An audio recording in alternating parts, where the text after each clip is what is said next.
Listen, yesterday I wasn't here, as you'll be aware, because I was attending a council meeting. So it was the one of the important council meetings, if they're really, well, no, but it might be one of the last council meetings actually of a regional council.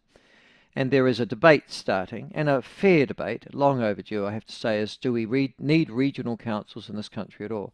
I think there are 14 of them, 14 regional councils. There might be less than that, might be 11, might be 12. I don't know. But we have three tiers of government in this country, as you know. You've got your central government, then you've got your regional councils, and then you've got what are known as territorial authorities. So that's where your city and your district councils are. And just to make it even more confusing for you, we've got some councils that are both regional councils and district or city councils combined. So there isn't a third tier of management or a third tier of government in those areas.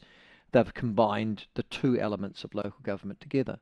And for those of you who want to go into any future conversation on this and be well armed, they are Gisborne, Marlborough, Nelson, Tasman, and Auckland. Oh, and the Chatham Islands, sorry, that's the other one.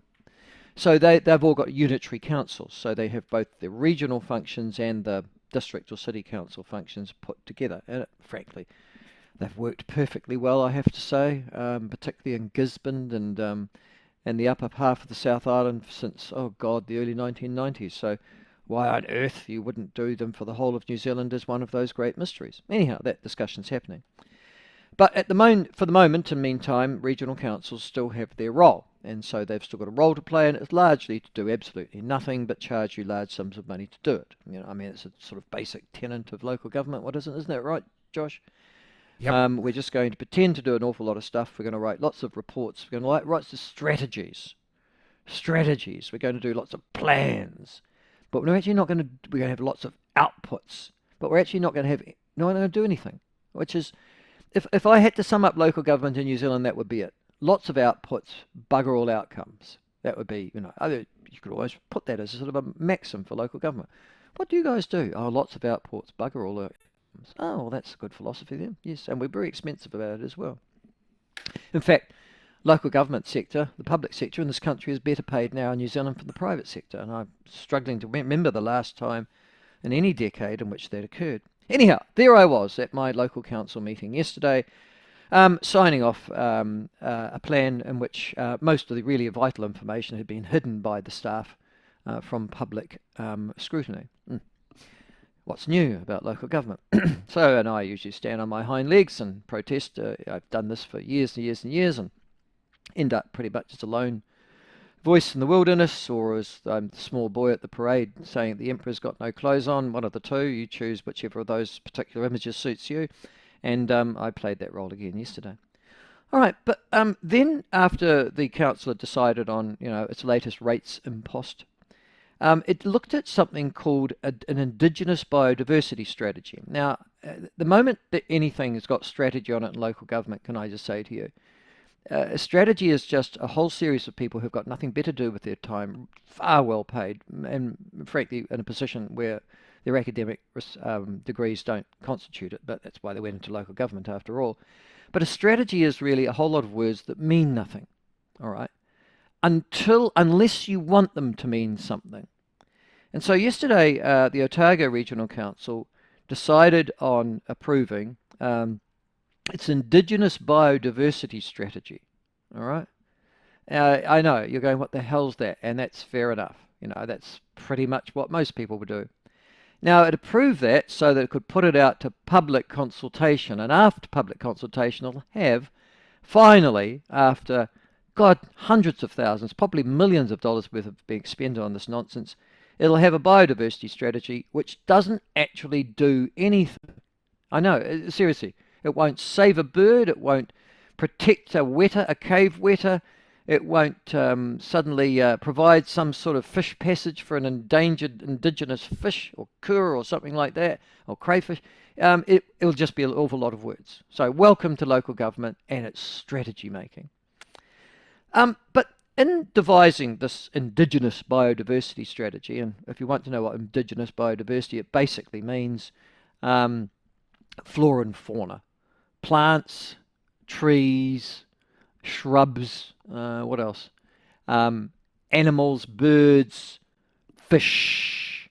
Have we got any mammals in this country that, no, I don't think we have we, that are indigenous to New Zealand? Anyhow, it's basically those things that were here before Maori arrived, trying to protect them. All right, so that's what a Indigenous biodiversity strategy is. I've always wondered if pukeko end up on that.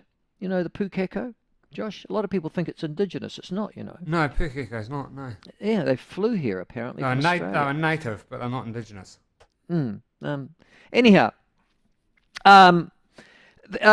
swamp hens. But anyhow, we've actually got some native ducks though, which I found interesting. But I don't know again if they're indigenous or not.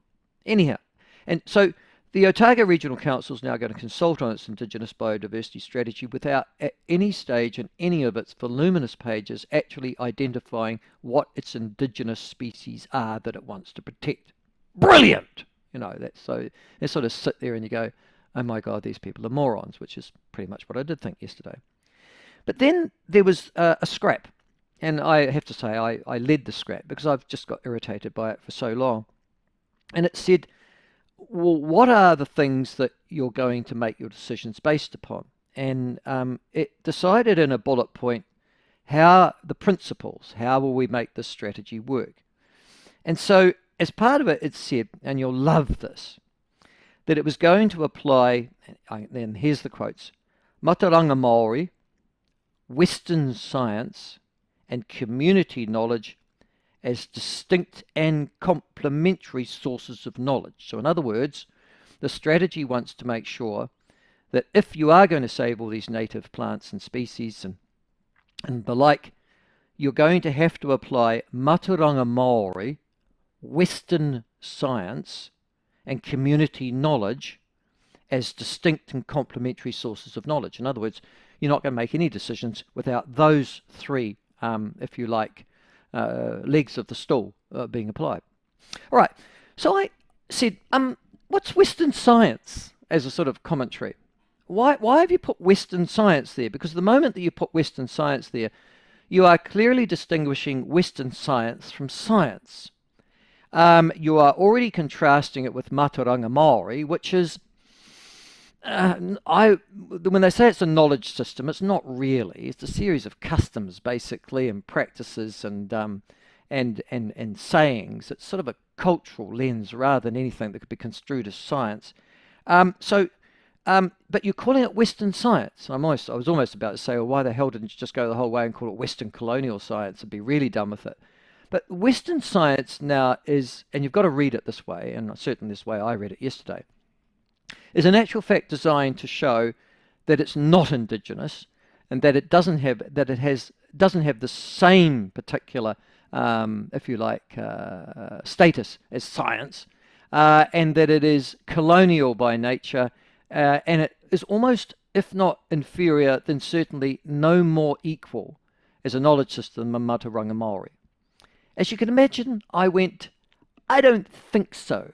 That would be wrong. And science isn't Western. It never has been. Science is human knowledge. We started doing scientific experiments as a species, probably about 300, 400 BC, maybe 3,000, 4,000 BC, sorry. And we've done it ever since. But we certainly didn't apply the word Western to it as a form of distinguishing it from, well, Mātauranga Māori, for example.